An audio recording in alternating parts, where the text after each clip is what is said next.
I'm muted. What is going on, everybody? We are back at it again with another episode of Stats Over Politics. This is episode 120. For the audio-only listeners, Shaun will not be joining us today. Like we've mentioned the past couple of weeks, he's still in the middle of a moving process. So it takes a little bit of a while. So he will be with us as soon as he can get his things up and running. As you can see, Kevin Dent, I will be taking over the host today, doing my best job, joined by Cassie Bear TV, and we got Totty. There's a lot of football to get into. Just want to give you guys a little bit of feedback on why we weren't able to go last night. It was just really late, and we had already anticipated not going, and then the game went to overtime. So it all worked out for the best because the game didn't get over to about 9:30. I'd have been yawning. It wouldn't have been the greatest. And as you guys know, Toddy and I are West Coast livers, and Kaz lives in the Midwest, so it was a little bit late for him. So we decided to give it a day to give you guys that fresh content, and I'm happy we did because now we get to talk all about the NBA trade line, the NFL trade deadline. So before we get into that, we are going to check in with the fellas. Toddy, how are we doing today? I know y'all shaking in y'all boots after to see who the Commanders got at corner. I can't wait to talk about it. Shut down. Shaun. One of them ones, as Kev like to say. Yeah, I'm feeling all right. Had a up and down week. Lost in fantasy yesterday because Kate Otten decided to turn into prime Tony Gonzalez. I don't know why that happened yesterday, but you know we're okay. We're still in second place. Had my 60 seconds of fame being in first place for about half an hour, so we regroup and we'll get to where we need to be. How are we doing today, Cass? Kind of the same thing that Toddy said. Rough week. Rough week and week that started. Some more car troubles, of course. I'm going to take care of that tomorrow. And then, just like Toddy said, I lost in my fantasy league the last second because overtime Chiefs game. And, of course, Kareem Hunt had to score. He had to. That's it. To end it. Like that score made me lose. So literally the last play of the game decided my fate in fantasy in one of my 6 leagues. So it is what it is. But I really wanted that win. But all in all, though, man, can't complain. Where are you at in the fantasy league, Kaz? Are you in the top 5? Where are you? What's your record? Well, I'm in 6 leagues, so I'm only in the bottom tier in one. I'm in top 5 and all the rest. Okay. Yeah. Well, I guess that's the only guy who won this weekend in fantasy. Come on here and speak my piece. Doing what I can. I'm scrapping at the bottom. I had to start Miles Sanders this week. Last week it was Justice Hill. It's been rough. Injuries. But we're thriving. Now that Toddy lost, I'm only a loss behind them. I'm at 5th place now. I'm climbing my way back up. Pacheco's been down. I've been having to sit out and just take these L's, take these hits, but we're going to be back. But we're going to start the show off with the NFL trade deadline recap. There were plenty of moves that happened this week or today. So instead of going through all of them, I'm going to ask you guys for the biggest moves that you guys had. So I'll start it off. Toddy mentioned in the beginning of the show, Shaun Lattimore to the Washington Commanders. Toddy, pull out your phone for me. I have my in specific the calendar app, please. The calendar app. Yeah. Go to the calendar app. I'm on the calendar app. And what in the top left corner should say what year it is. Can you tell the listeners what year it is? It's 2024. All right. So what has Shaun Lattimore done in 2024? So I'm gonna give you a couple lists. So let's go over his accolades. 2017, Rookie of the Year. From 2019 to 2021, All-Pro. He has 4 All-Pro seasons. Yeah. So PFF dropped a list of the top 32 corners in the NFL. Toddy, guess what number he was? Honorable mention. This year. Going into this year. Honorable mention. Okay. So, you know what, Kevin? That's a while ago. Things change. Things shift. Cornerback rankings going into week 9. Toddy, ask me what did he fall at? What did he fall to? 34. Who are you basing? Man, this is on PFF. This is coverage stats. This is everything. They're just all into one, giving them their rankings. PFF. Because if I would have came on here and said, PFF. That's what we're going on. if I come on here and say he sucks. But I remember, Kaz, I don't know if you were with us when this episode happened, but Stephon Gilmore came to the Cowboys, and Toddy said, "Oh my God, Evan, Stephon Gilmore." And I said, "Toddy, is he coming with a time machine? Because again, 2019 Stephon Gilmore. All right, my boots. Shaun Lattimore wakes up in cold sweat thinking about Dallas Goedert. 10 catches, 170. We beat him with a half of Smitty, just one half. We had one receiver out there, Paris Campbell, Wilson, Jahan Dotson, and Dallas Goedert. He got playoff pressure. Flying high. Woo, woo, woo, woo, woo. Shaun Lattimore's best days are behind him, ladies and gentlemen. Let's not forget that he is dealing with a hamstring injury already, trading him to go straight into the medical tent. So I've been getting this question all day. Kevin, are you worried? It's Shaun Lattimore. Absolutely not. Last year was Stephon Gilmore. This year it's Shaun Lattimore. Does anyone know where Stephon Gilmore plays today? Minnesota. Where was he week 1? Or 2? Or 3? Or 4? All right. What I'm getting at is grasping for straws. Grasping for straws. Shaun Lattimore is not who we used to be. If he was still that, he's not going for a second round pick. So I just want to come on here and break that ice early because a lot of now 4 newborn Commander fans have been texting my phone. So I just want to let you guys know that Shaun Lattimore is not what you think he is. So, Toddy, I'm going to swing it to you next. What big NFL trade deadline moves did you want to discuss? I mean, I kind of want to talk. I want to touch on the Commanders a little bit. I thought they were probably I think them or the Steelers won the day because the Steelers were aggressive. I think they were the most active today. I don't know if they won. I was about to say, yeah, they were the most active. I don't know if they won. Yeah, I don't know if they won the deadline, but they're definitely at. Preston Smith went for a 7th rounder, which was kind of Preston Smith. That was what? Preston Smith was good like a couple of years ago, and then Mike Williams. He's a guy that was good. Is he a couple healthy? Years ago? I feel like we got a trend going for everybody at the trade deadline. I think the Steeler Nation is very pumped. We got Gary and Cordell in our group chat that are very excited about their team and where they're going. I just thought that they were active, kind of trying to make some things happen. They were looking for a wide receiver. They tried to get Devontae Adams.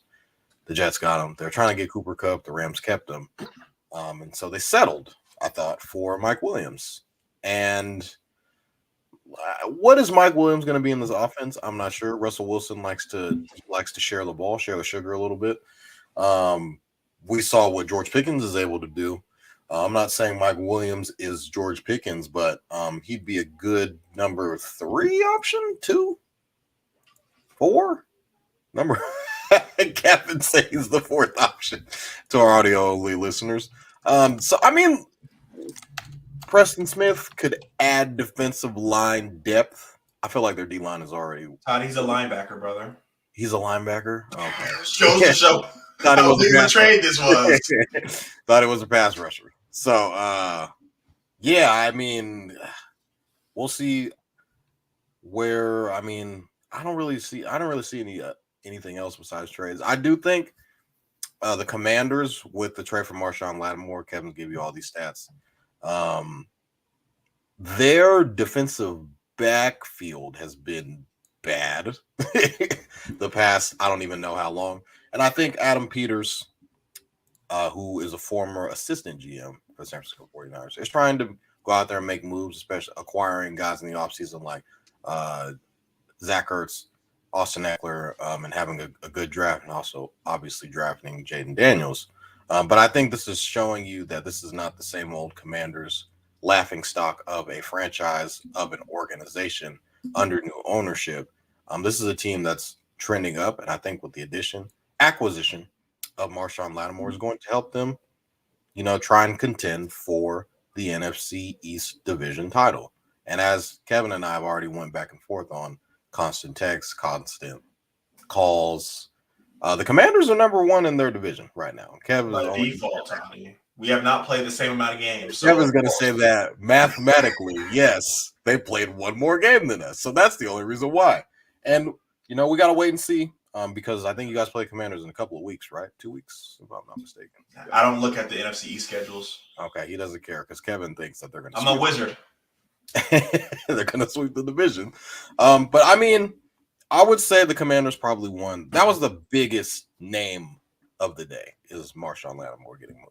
And all the stuff with the Saints and Michael Thomas is tweeting at the Saints, tweeting the picture of him, Kamara, and Marshawn. There's like a picture of all three of them, and he keeps tweeting like we were, changing the city, this, that, and the third. It's broken up, man. So, yeah, a lot of things kind of going on over there. And, obviously they find her Dennis Allen, which I'm pretty sure we'll get to a little bit at the end of the show. But I would say the Commanders probably won the trade deadline. Kaz, do you have anything that we have not covered or anything that you would like to go into more detail about regarding the trade deadline? Just a couple comments. I think the biggest move, I think you guys kind of hit the nail on the head. I agree. I think that the Commanders making the move that they made, getting Marshawn was,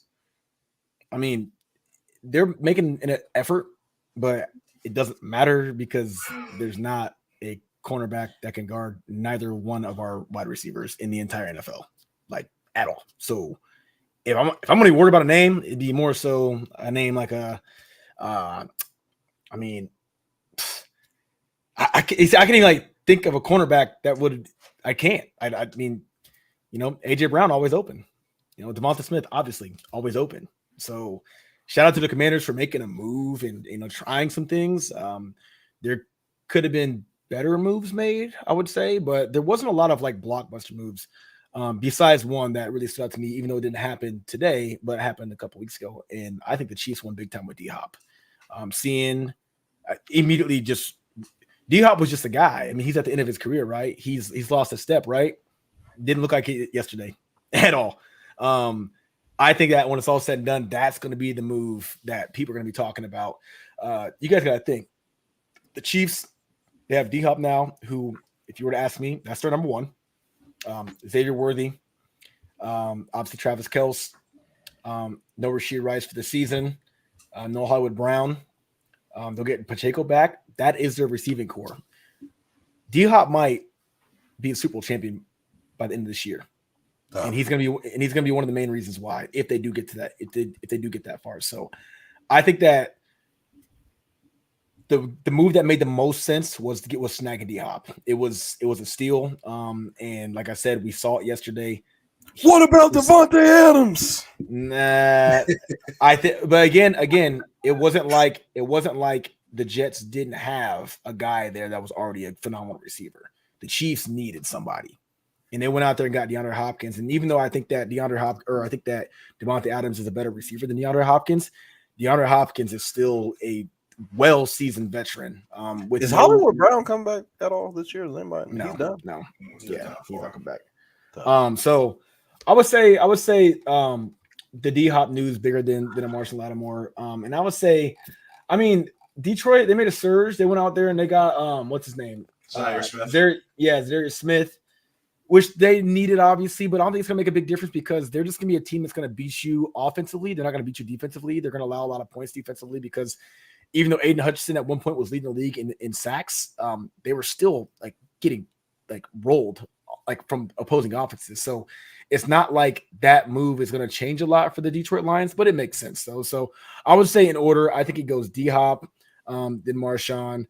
I do like the Michael Williams move that Pittsburgh made, but I got to see it to believe it, man. We'll see. It could work out phenomenal. A couple years back, people were talking about Mike Williams being a potential number one somewhere because he just was such a big body, a jump ball threat, and I think it's starting to show that that's not really a thing right now. The fact you're right there on the Jets and you're already gone. So clearly he might be just a guy who has a name, and that's about it. So I can't put that up there, but yeah, definitely the D-Hop move was a big one that stood out to me the last couple of weeks.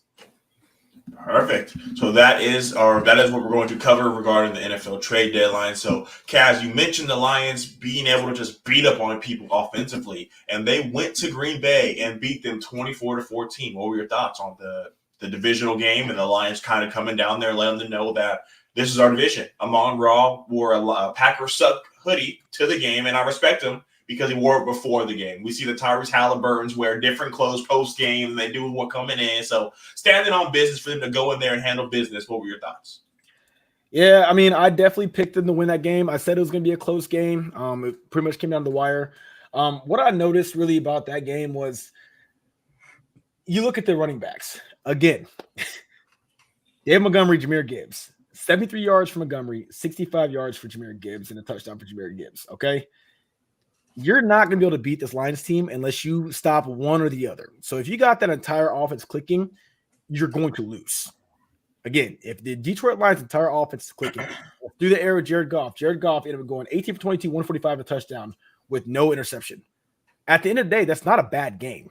Like, when you really think about it, you don't have to have 250, 300 yards through the air as a quarterback and not have a good game.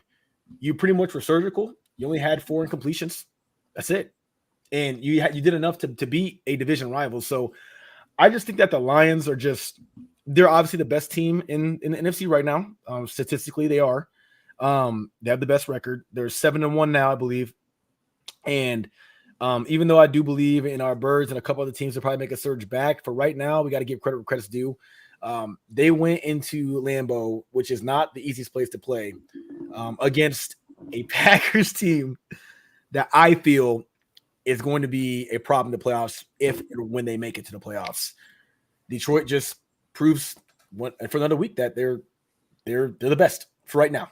For right now, they're the best. So not really surprised about the outcome, but what I'll say is this Detroit team, you got to understand, this was one of their worst games, and they still took them to Packers.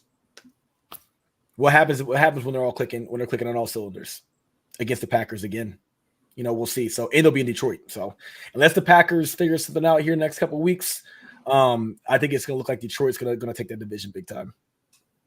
All right, Toddy, I'm going to swing it to you next. You were very emotional with your facial expressions. So, what were your thoughts on the Lions being the Green Bay Packers 24-14? Well, no, Kaz mentioned there are some other teams that could be surging. San Francisco. You did not. I thought for this game, there's no way. The Lions beating the Packers, it kind of was a belt to ass type of game. The score does not really reflect on what the actual game was. I think there was a couple of garbage time touchdowns. There was a couple of garbage scores by the Packers to end the game late. But this was over before the third quarter. It was over. It was over. If you kind of watch the game. I think one of their best defensive players ended up getting kicked out of this game. And flipping off the crowd, and they still beat the shit out of them. And the Packers are one of the teams in the NFC that a lot of people are like, hey, this is a team that could potentially win the NFC. And the Lions went there, and a lot of people are saying, oh, and I think there was a stat saying this was the first game the Lions played in that wasn't in a dome. Mm-hmm. They were like, oh, well, they only play indoors. And I'm like, okay, well, let's see what they look like on the frozen tundra. And they proceeded to go in and beat the shit out of the Packers. There's another stat. I think it's Jared Goff. I think I mentioned this last week. Jared Goff has more completions, or he has less incompletions than interceptions or something like that. And that's a crazy stat. And as Kaz already mentioned about, if you're not able to stop David Montgomery and Jahmyr Gibbs, and the passing game is rolling, this team is very scary. We saw it in the NFC Championship game last year. They proceeded to beat the shit out of the 49ers in the first half. And then the second half happened, and we kind of saw where that went. But the Lions are a team that I saw last year. I was like, oh, this team is, something that you got to kind of watch out for in the NFC, because they're kind of built like what the Niners were built like a few years ago, by getting, obviously – having a guy in Jahmyr Gibbs. They have a $30 million receiver, Amon-Ra St. Brown. Their defense is very much up and coming. When they had Aiden Hutchinson, but lost him to injury, and they got Zadarius Smith today at the trade deadline. So And they have a star. They have 2 head coaches on their roster right now. And actually, you could argue that 3. With Ben Johnson as their offensive coordinator, obviously Dan Campbell, and then Aaron Glenn as their defensive coordinator, who has been scheming his ass off in the past couple of games. So a lot of teams tend to poach off of very good rosters.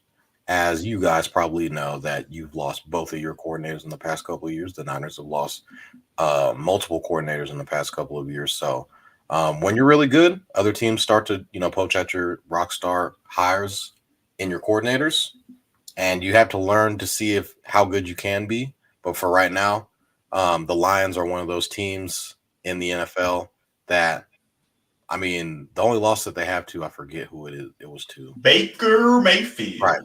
It was the Bucks. That's really their only blemish of the year so far, and they've looked outstanding. They've looked nothing shy of less than the best team in the NFC.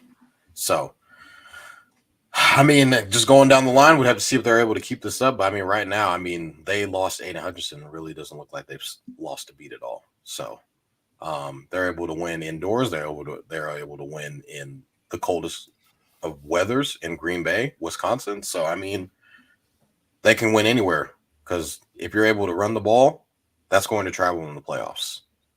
And if you're able to defend, if you're able to stop the run and run the ball in the playoffs, that's going to travel anywhere you go.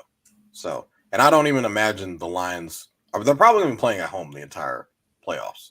Like, everything's probably going to go through Detroit.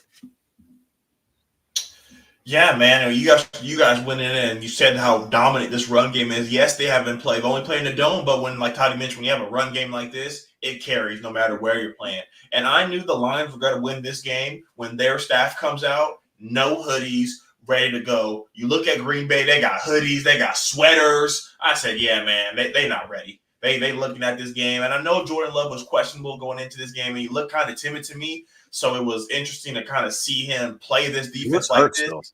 He definitely looks like he's still banged up. But I wouldn't have been surprised if Malik Willis would have went out there, because they are 2-0, 3-0 with Malik Willis. Either one.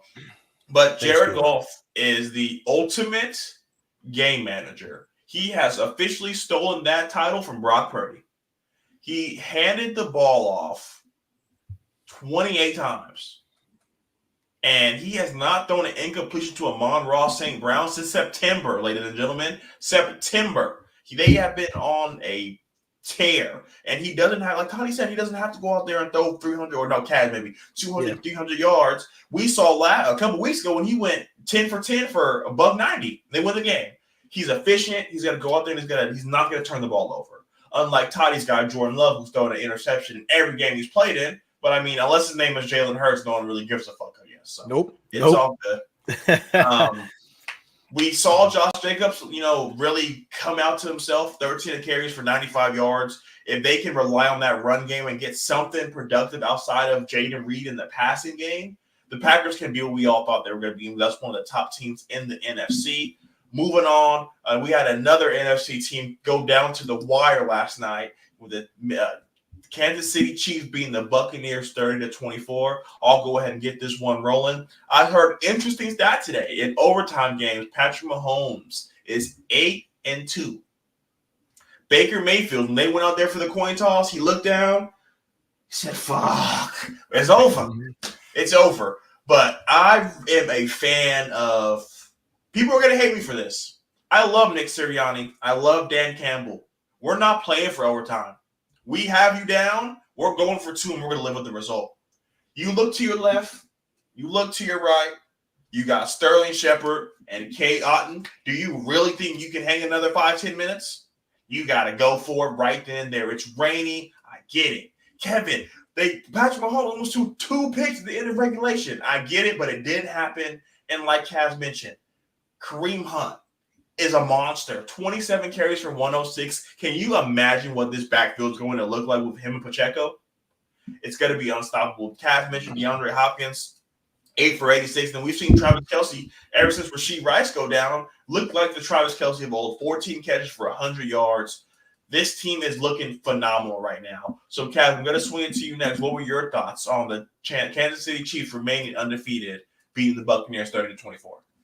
Yeah, I mean, for my weekly predictions, I picked them to win, obviously, because the Bucs without their two guys. It sucks, man, because I'm really liking Baker Mayfield this season. I know in previous Stats Over Politics videos, I've mentioned like he has my respect. I think that I've wrongly disrespected Baker Mayfield for quite a few years now, actually, but it's just hard to pick him to go in there and beat the best team in the league when they're also on the road and they're again going against Patrick Mahomes and Kareem. I mean, it just wasn't meant to be probably even as close as it was. But shout out to Baker Mayfield and the Buccaneers for making it interesting.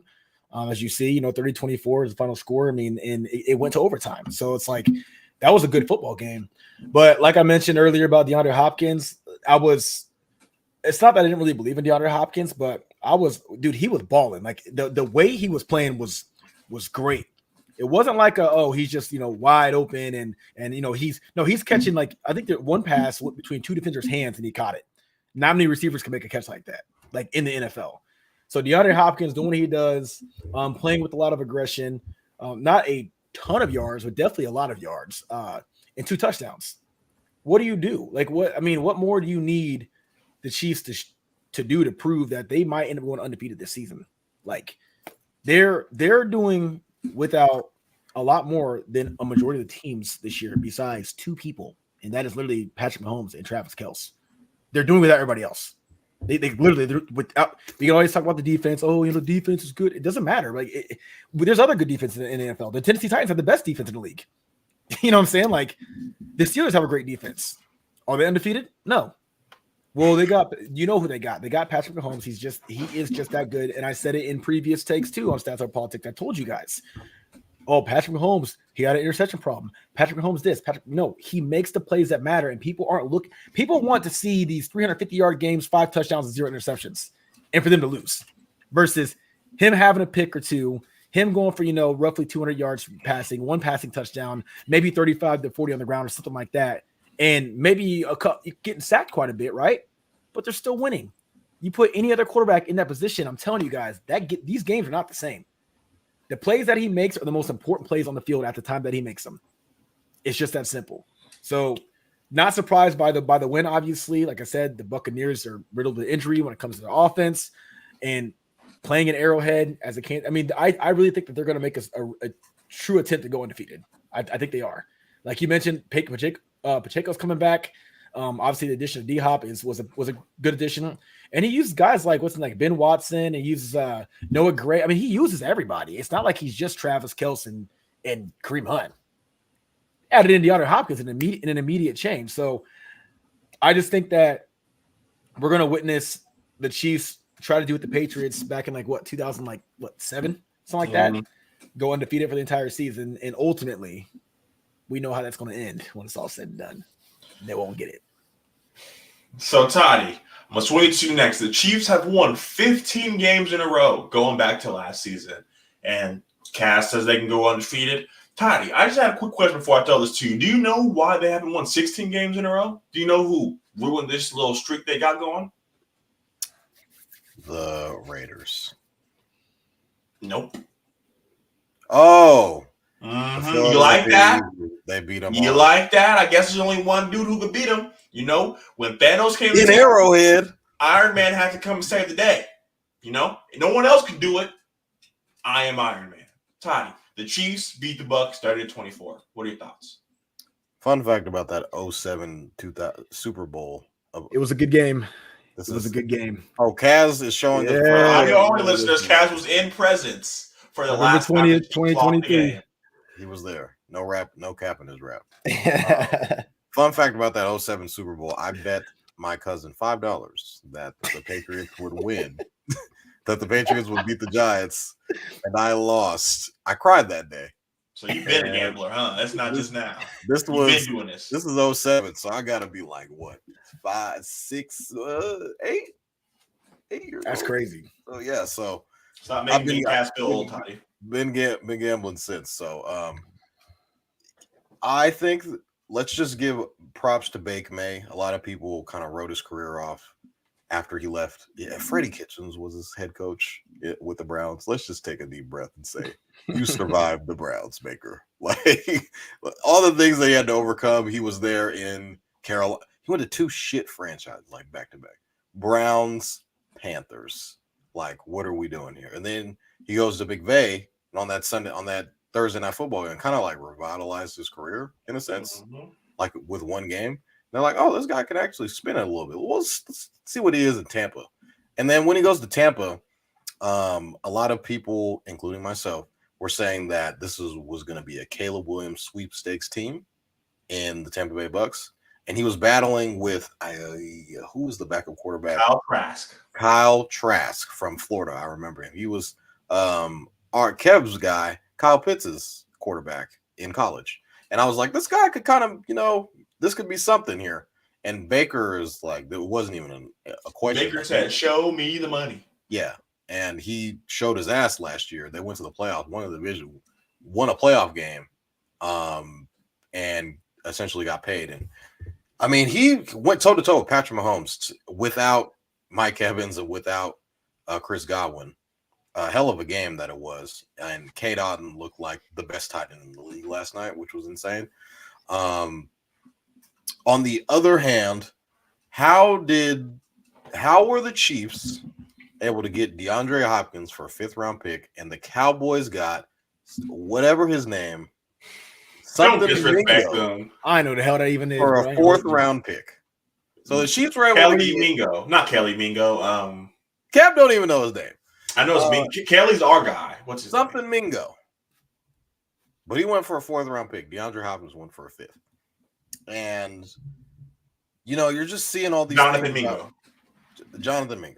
You're seeing all these things about the Chiefs. They're not playing that good, and they're still 8-0, and this, that, and the third. And then they got DeAndre Hopkins. He scored 2 touchdowns. If you guys see, for audio only listeners, if you guys see me dancing at the bottom of our screen, I was doing the Remember the Titans celebration that D-Hop was hitting in the end zone after he scored. That's crazy, but that was and crazy. a lot of people were kind of slighting him for that. He's like, oh, I was giving a little tribute because get it. Remember the Titans, the Titans, blah blah blah, this, that, and the third. And the O-line was in on the celebration. This Chiefs team is scary. Like they have a legit shot to go undefeated. I'm not saying it's going to happen, but it's like this is. I mean, the last team that was really able to do it was that the Steelers. You guys remember when the Steelers went like 10-0 at one point in time? Yeah, and they were like I think this was Big Ben. Like, 2 years ago, maybe 3 years ago. No, that was like. Oh yeah, no, that wasn't Big Ben. Yeah, no, that was when Big Ben was the quarterback. I feel like that was the last team that people were talking about, but I never really thought that team had a shot to go undefeated and get all the way to the Super Bowl. I feel like this team had since Brady's 07 with freaking Randy Moss, and they had Randy Moss. Gronk, I don't know if Gronk was there yet. I know Julian Edelman might have been on that team still too, but that team I'd say was probably more talented. But this team, they have Mahomes, they have Andy Reid, they have Kareem Hunt, who they got off the street a couple of weeks ago, and they're as Kevin already mentioned, they're getting Pacheco back. They still have Travis Kelce who can make plays. Like you're throwing whatever you can at them, and you get them all the way down into overtime. And it's like, all right, if we get the ball, we're going to score and we're going to win. I don't think anybody in the world and this is the right call by Baker Mayfield. If I'm up there and they ask you're the visiting team, what do you decide? I'm going to call tails too. Tails never fails. And then it does. And you look up and it's like, God damn it, it's heads. Who's getting the ball? Patrick Mahomes getting the ball at home, by the way. You could see it in Baker's face. Like, I'm not gonna see the field. I know how Josh Allen feels. That's what he said. So I mean, when that happened, they just went down the field like clockwork. It's scary, man. And I'm looking at the Chiefs still have a lot of tough games on their schedule still. Like I see that they play the Bills, they still have to play I do see the Steelers on there. Like, or do they play Steelers? I'm not sure. If Kev probably, I can look. I got you. But I think they do. I think the Bills and Steelers are the only two hardest games left. like they have. I think they got the Jets. Maybe the Jets. The Jets. They got Broncos, Bills, Panthers, Raiders, Chargers, Browns, Texans, Chiefs, Broncos. They got a couple possible. So Texans, Bills. No Steelers though. No, Totty. Yeah. But they got LA Chargers, who's floating. Chargers always playing good. Chargers always playing good. Chargers will be a tough game. But I mean, there's like they're a couple sneaky games on there where they can. And they haven't played the Broncos this season yet, so the Broncos have been sneaky good as well. There's Oh, never mind. Yeah, He's not liking that. Yeah, so I mean, I get it, Kev. Like the Broncos have been playing decent football, but I mean, they're gonna slap the Broncos. It's gonna be Spags is gonna make Bo Nix look like a rookie quarterback, like did Brock, right? No, didn't Brock pretend like we didn't? What'd you say, guys? Are we gonna pretend like the Ravens did not just dog walk the Broncos? We're gonna pretend it didn't happen. The Broncos aren't any good. Yeah, I know. That's what Broncos, though. But they've been winning games. You just said the Broncos. Brother, if you would have told me they were going to throw a wide receiver pass to Bo Nix and he was going to launch somebody, it's a y'all play. Everybody try to do what we do. They can't do like us. Nick was open. Well, I would never throw Nick a jump ball. Bo Nix went up and grabbed that. But I mean, going back to kind of the schedule, I mean, this is a very viable schedule for them to possibly go undefeated. Is that Buffalo game in Buffalo? I think it's in KC, to be honest. It is. They played in Buffalo for the playoffs last year. In Buffalo. Okay, so that'll be. They get back a motherfucker. That might be the one. But I mean, this Chiefs team, man, they got a shot to go undefeated. So those are, because we are going to be doing a shorter episode today, those are only two games we'll be covering in depth. So, Cass, I'm going to throw it to you next for the kickoff of the Week 9 recap. We saw the New York Jets get a W against the Houston Texans. What were your thoughts on that game Thursday Night Football? Texans are hurt. I mean, Tank Dell had a monster game, and that was literally it. Like, literally it. I called this game as well. I did a really good week. Had a really good week for my picks this last week. But I called this game as well, and I said exactly what's going to happen. I'm like, I don't think that the Jets are done. I refuse to believe it. There's going to be teams making a surge in the latter end of the season, and they're going to be one of them. They made all the right moves. Aaron Rodgers, if you guys have watched as much Jets football as I have, I think I've watched every game, honestly. It's there. They just need to execute. But it's there. Like the guys are getting open. You know, they got the depth at running back. We obviously Breece Hall is a guy who, when he's on, he's on. They also got Braylon Allen there who complements him very well. And then adding D-Hop, even though Allen Lazard's on IR, they can do it with just D-Hop and Garrett Wilson for right now, especially in that weak division, outside of the Bills, of course. But what I'll say is this: watching Aaron Rodgers, okay, with time, without time, like it's like a foot off every time. Their connection is going to start to happen, and we saw it last game. They had hiccups last game. Devontae Adams dropping touchdown balls. He dropped, and then what happened? What was the game? The game winning one was or the game sealing one was Devontae Adams. Yes. Okay. Then before that, what do you got? You got Garrett Wilson looking like prime Randy Moss. Literally. Like, you guys think that that's just because they played the Texans? No, because usually the Texans defense doesn't play that bad for the most part. If I'm not mistaken, they're not ranked too bad right now, are they? Defensively? Mm-mm. I don't think they are off the top of my head. But I believe they're at least middle of the pack, or like they're up there or middle of the pack within maybe a top 10 defense somewhere around there, I'm guessing. But I don't think they're definitely not bottom tier if I'm not mistaken. But outside of that, DeMeco Ryans he's a defensive minded coach. He's a good coach. And yeah, they were in New York, so that does factor in. And like I said, them being the Texans being as injured as they were, it just CJ Stroud needs some help, man. He just does. And it stinks to see, because I think we all like CJ Stroud and we are all low-key rooting for him. But we can't deny the fact that the Jets have been waiting to have an okay game or a solid game, and they finally had it against a team that was beaten up. That's what you do. You get a team that comes in, they're beaten up, you take advantage and you roll them. So as expected, or at least that's what I expected. The Jets came in there and they won a game, a must-win game, of course, and they did it in a way that should give Jets fans some hope. You saw it. Devontae Adams, he's a dog. Garrett Wilson, clearly is a dog. Aaron Rodgers throwing that ball, he's, for the most part, pretty accurate. What more do you want? Defense, obviously your defense is good. What more do you want? So, Toddy, I'm going to mix it up this weekend. I'm going to throw it to you next. The Philadelphia Eagles beat the Jacksonville Jaguars 28-23. What are your thoughts?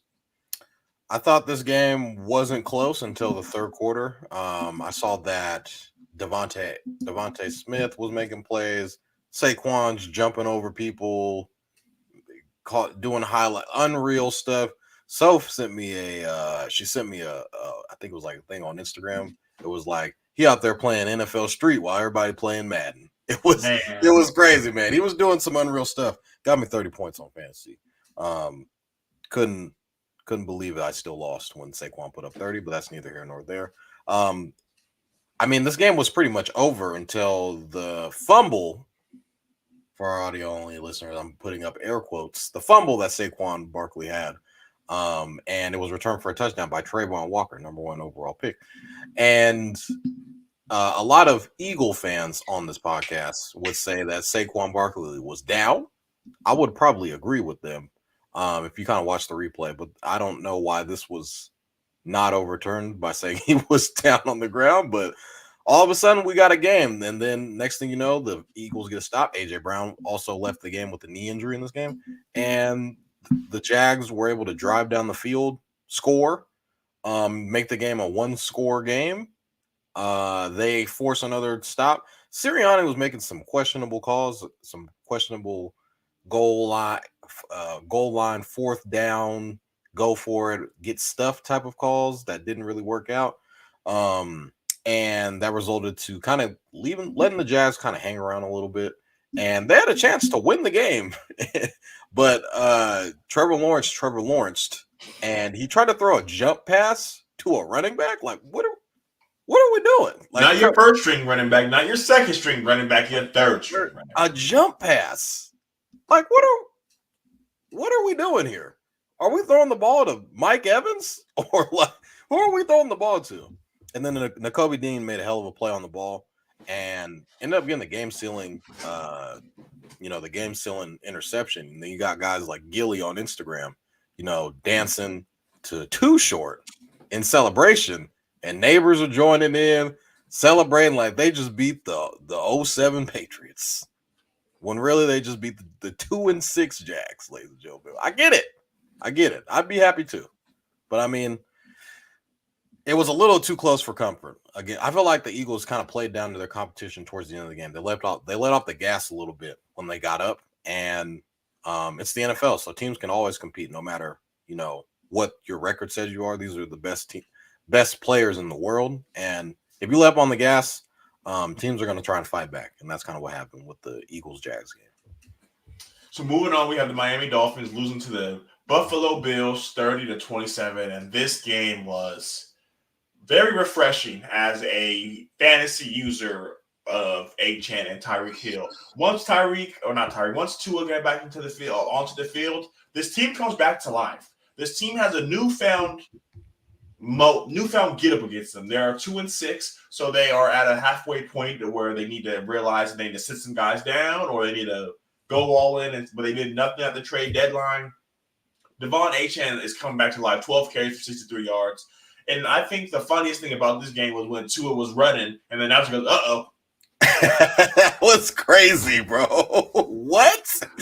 Oh, bro. Everyone is telling this man to slide, but Tyreek Hill, four catches for 80 yards, coming back to life. My biggest thing with the Dolphins this season is Jalen Waddle. He just has been Mr. Inconsistent. When you have a guy like Tyreek Hill, what's really big in the NFL right now is wide receiver duo. So when you put Tyreek Hill and Jalen Waddle, yes, Tyreek Hill single-handedly carries this duo into the subpar top 10, top 15. But Jalen Waddle this year has just been not good. And I get it, Kevin.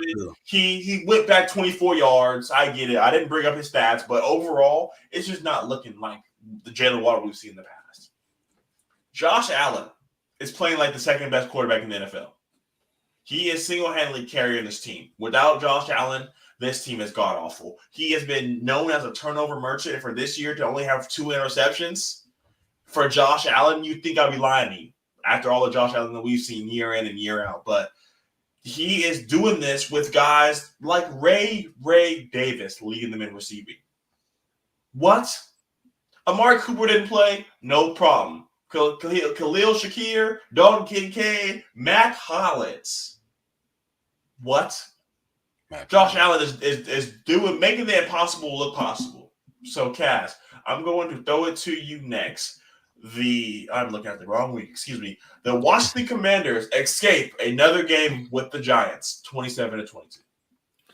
I will say this: division game. That's simple. I understand what we did to the Giants was very dominant. I understand, but every division of football, they just have weird things like this that happen. The Commanders should have won that game, and I mean, I would say did. It's not all about having these blowout wins. The Commanders have had how many games this season over 30 points? Okay, probably more than anybody in the league besides maybe Detroit. But I wouldn't be surprised. They might have the most. But to go up against the New York Giants, okay, on the road, of course, and still almost putting up 30 points. I mean, it's more so says like it says more about the Giants than it does the Commanders. The Commanders do what they need to do. 27 points, that's a good game. If in the NFL, you put up 27 points, it's a solid game. No team ever, I mean, besides a couple years where we've had some insane performances from like the Tom Brady's, the Big Bens, where it's like, oh, these teams are putting up 35 a game, 30, 33 a game. Like that, only can last so long. But to still come out there and put up 27 points, okay, against the Giants pass rush, that isn't bad at all. They've been playing pretty good all season long. All right. But it is the Giants. I'm pretty sure that I'm not sure what the spread was that game. Totty, you might remember what the spread was, but 3.5. The Commanders. Commanders, yeah. So the fact that they just escaped and covered that spread says a lot about like I said, division games. This is just how they are. Not really much to say about the game, though. I mean, honestly, Jaden Daniels 209 yards, 2 touchdowns. Daniel Jones 174, 2 touchdowns. He actually didn't play that bad at all, Daniel Jones. But they don't have enough weapons. They don't. Malik Neighbors he's a stud. I think his future is bright. The sooner he gets the hell out of New York or they get a new quarterback, the better for him. But for the time being, I mean, he's going to be in the talks every year, unless he has a major injury. Hopefully, knock on wood, that doesn't happen. But yeah, I mean, the Commanders were supposed to win that game. They did win that game. And like I said, don't look at the score and think, well, it was kind of a close game. No, look at the fact they put up 27 points again. Like, I'm almost positive, without even looking, they're leading the league in points scored, like per game. And if they're not, they're probably second. Yeah, second, exactly. So, Commanders 27-22 over New York. Division game on the road. What you got to do. You win games and you move on. Doesn't have to be by 30, 40 points against a bad team. Totty, the Los Angeles Chargers make Jameis Winston turn back into Mr. Winston 30 for 30. They go to Cleveland and win 27-10. What were your thoughts? Jameis threw his 100th pick in this game in his career. That was an insane stat that I saw. Yeah, I mean, this is a team in the Chargers who I did pick in the preseason to make the playoffs. People on this podcast laughed at me. I think the way that the Chargers are winning now is kind of like, oh, okay, you guys aren't putting up 44 points, 40 whatever points and losing, but you're winning these games, but it's like in the 20s. Your defense is really good. And when Harbaugh first came to, the Chargers, people were looking at this team like, okay, you got Keenan Allen, you got Mike Williams, Austin Eckler. Harbaugh got rid of all those guys and said, hey, we gotta make do what we got. We gotta cut some costs. We gotta go younger. We gotta go cheaper. And he proceeded to get rid of, they traded Keenan Allen. They, got rid of Mike Williams and Austin Eckler. And guys were like, who in the hell is Justin Herbert going to throw the ball to? Lad McConkey? Quentin Johnson? Quentin Johnson? Come back? They should have cut his ass, right? He was gone. He was dead in the water a year ago, dropping balls, bouncing off his chest and shit.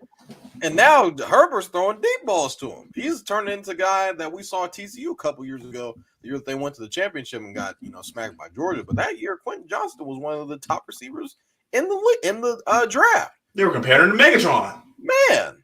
And so Harbaugh comes in and he kind of what his MO is, he's going to lean on the run game and his defense. And I feel like the Chargers defense is a bit sneakily one of the better defenses in the league. And they wanted to keep their pass rushers in Khalil Mack and Joey Bosa, guys who were making a ton of money. There's a bunch of guys that were making money or about to make some money that they were like, hey, it was either pick one or the other. And Harbaugh wanted to lean on his quarterback, who a lot of people think that Herbert is one of those top guys. Just hasn't really gotten a chance to do it yet in the playoffs, that is. So Harbaugh, he comes in, man, and he turns programs around in a hurry. And I think that's what we're seeing with the Chargers, going kind of from I know we were talking about on our NBA pod, who's a team that's going to go worst to first. Chargers are one of those teams that could definitely go, I wouldn't say to first because they are in the same division with the Chiefs, but they're going to be one of those teams that were, last year, one of the bottom teams. They're picking top 5 for Christ's sake last year. They're going to be one of those teams in the playoffs that'll be able to make noise because they have a solid running game and they have a quarterback and a good coach. And I feel like that's going to travel in the playoffs. Another team with a good quarterback and a good coach, led by Raheem Morris. The Atlanta Falcons beat the Cowboys 27-21. Kirk Cousins is doing what Kirk Cousins does. 19 of 24, 222 yards, 3 touchdowns. The one thing Kirk's never had in his career is a dominant run game. Bijan Robinson, 19 carries for 86 yards to go along with 7 receptions for 59 yards.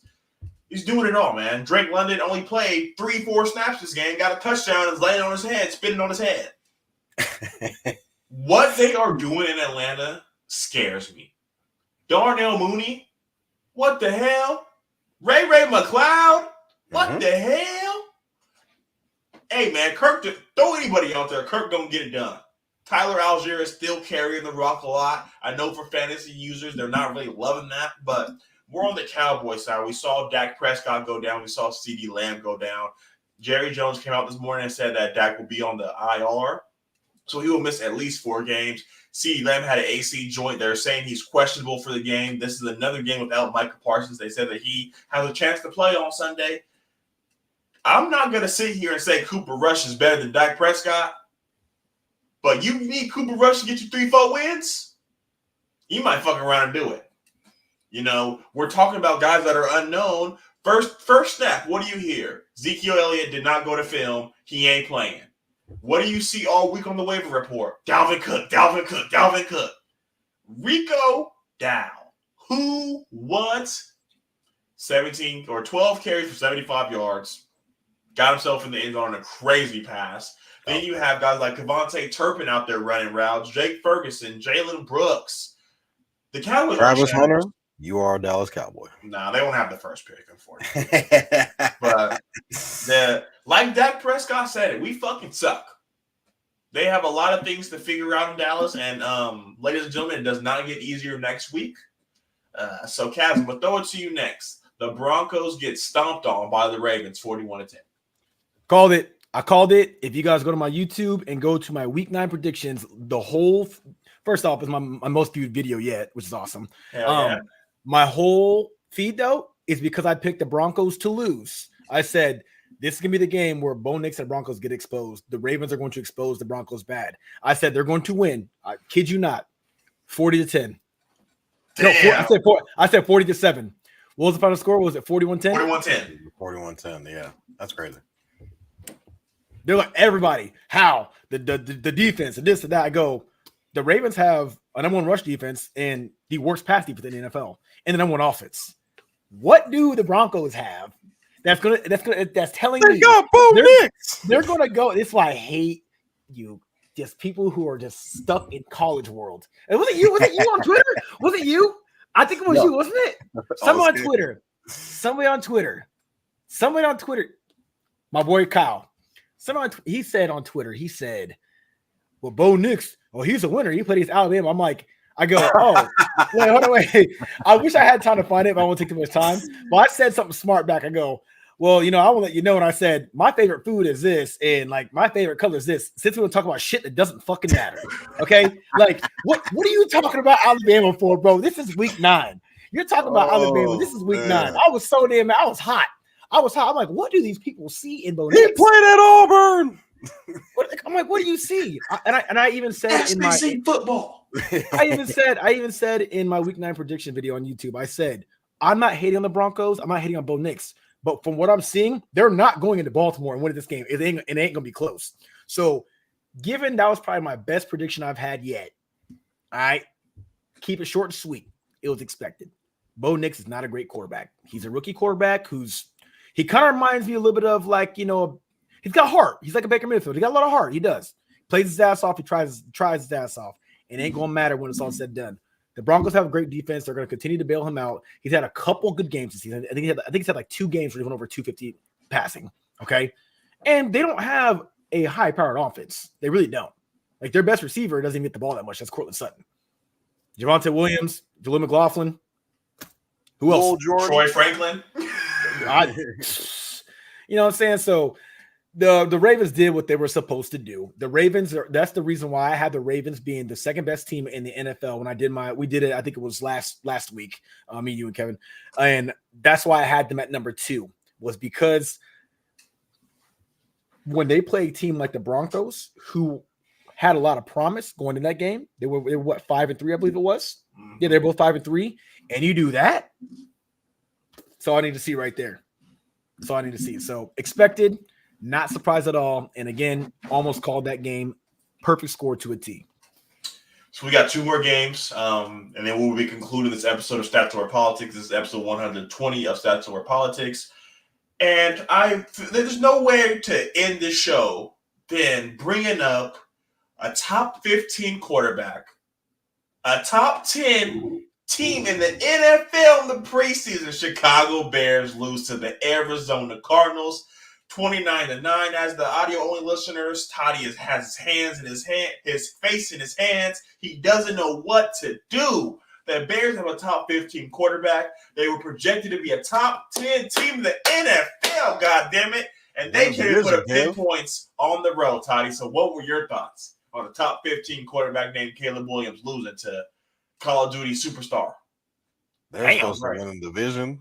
They were supposed to do a lot of things. They were supposed to go to the NFC Championship, Kev. Remember? They were supposed to go everywhere. Yeah, I mean, this team, talent-wise on the offense, it's too talented to look this bad. Caleb looks like a deer in the headlights.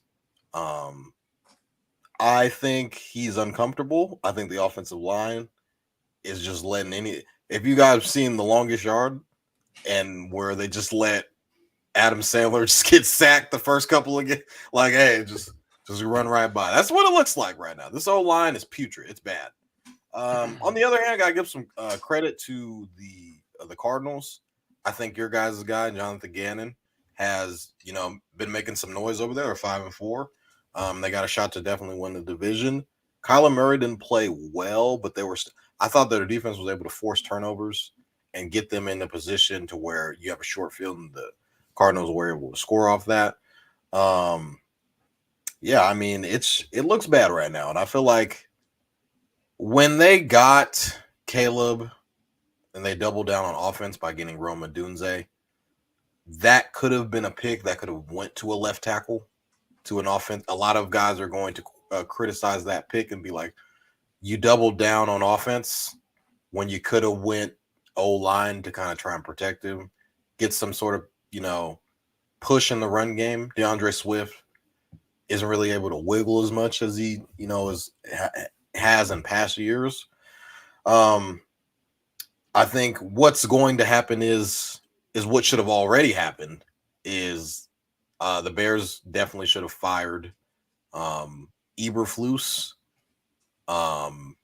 Should have went heavy in the offseason, draft, O-line, probably hire a Ben Johnson.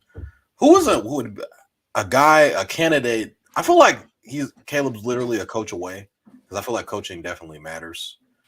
If he gets the right coach and is in the right system, he'll look like a whole different person. You'll rub your eyes and be like, this is not the same guy that we saw in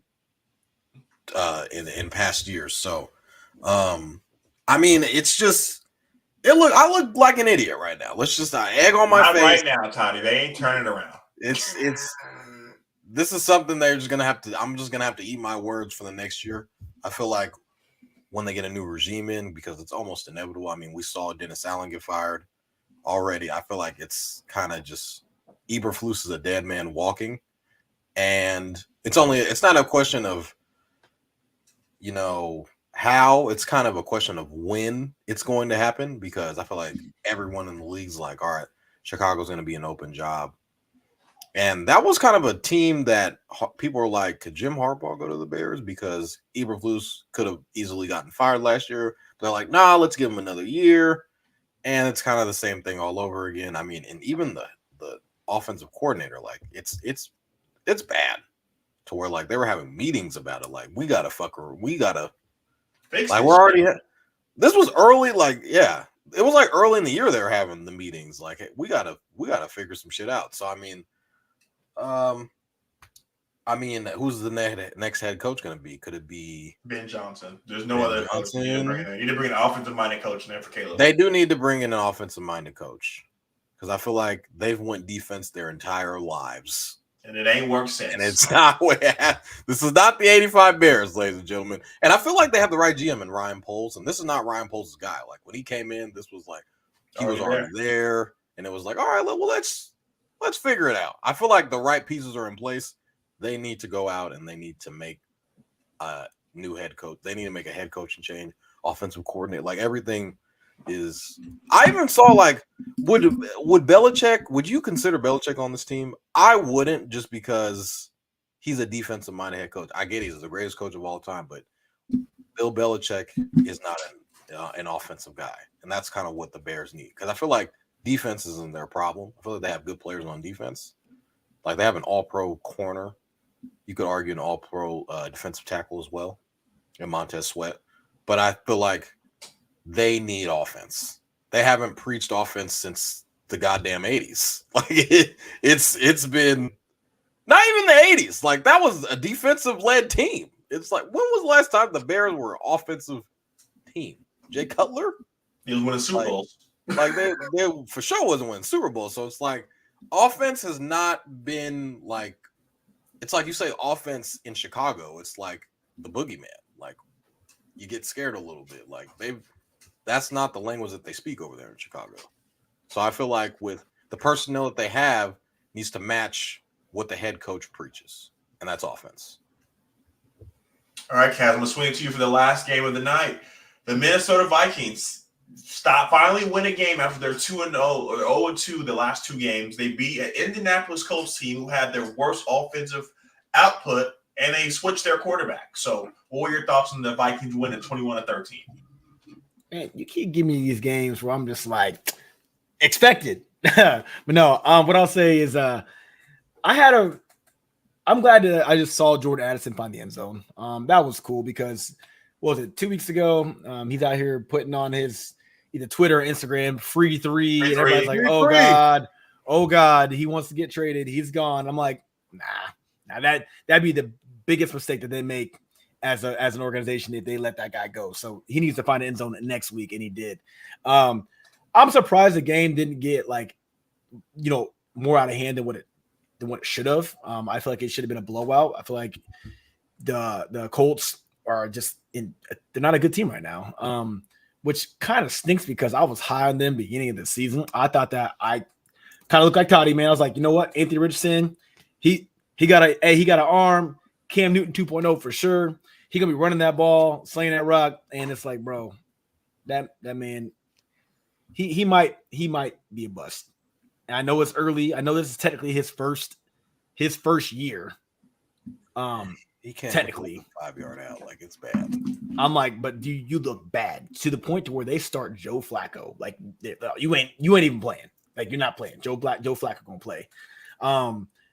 Joe Flacco is a guy that can win you a couple games when it matters the most, but more often than not, it's not going to be in your favor. I mean, you're playing against a team that's a playoff team right now. For those Vikings fans out there or Vikings haters out there that thought that this 2-game losing streak was going to be something that was going to last, you're tripping. As long as Justin Jefferson is suited up as a Minnesota Viking and he's healthy, they're always going to have an opportunity to put up about 24 points a game. So that's all I'm going to say about that. And obviously Aaron Jones in that backfield as well. They have a really good offense, obviously. They have a terrible pass defense. And they're kind of like the Ravens too, where like their pass rush isn't bad, but their pass defense is atrocious. So you got a team that has an offense that can fare well against other offenses when offenses are able to put up points, and the Indianapolis Colts are one of the worst offenses in the league. So again, I'm surprised that it wasn't worse than what it was, but the Vikings are the better team. The Vikings won. And I mean, if they play in a 10-game series, the Vikings sweep them 10 games out of 10 games this year. Easily. So that is going to do it for episode 120. I just want to thank you guys for sticking through. I know this was a different day. Not we will be recording next Monday. As long as the game doesn't go late, we will be good. Toddy, I want to throw it to you before we sign off. Yeah. You know, big college football game this weekend. LSU, Alabama. I guess I'll probably mention not that. A big game. It's not a big game. It's a college football elimination game. Come on, bro. Bama is poop. Okay. I'll anyway. Just want to let you guys know, 49ers are back. Old Reliable is back, ladies and gentlemen. And that will do it, ladies and gentlemen, for episode 120 of Statutory Politics. There's been too much Niner talk. We don't talk about any other 500 teams, but the Niners always find their way onto the podcast. So this is episode 120 of Statutory Politics. Please continue your ungiven support. Follow us on X, Twitter, TikTok. We are everywhere like COVID. So please continue to show you guys support. Kaz, once again, thank you so much for coming on week in and week out and helping us bring it on. I know Toddy doesn't like being uneven with two Eagles fans, but until Shaun comes back, this is what he has to deal with. So we will see you guys next week. And Toddy and I will see you guys on Friday for our NBA podcast. So you guys have a great rest of your night, and we'll see you on Friday. Peace.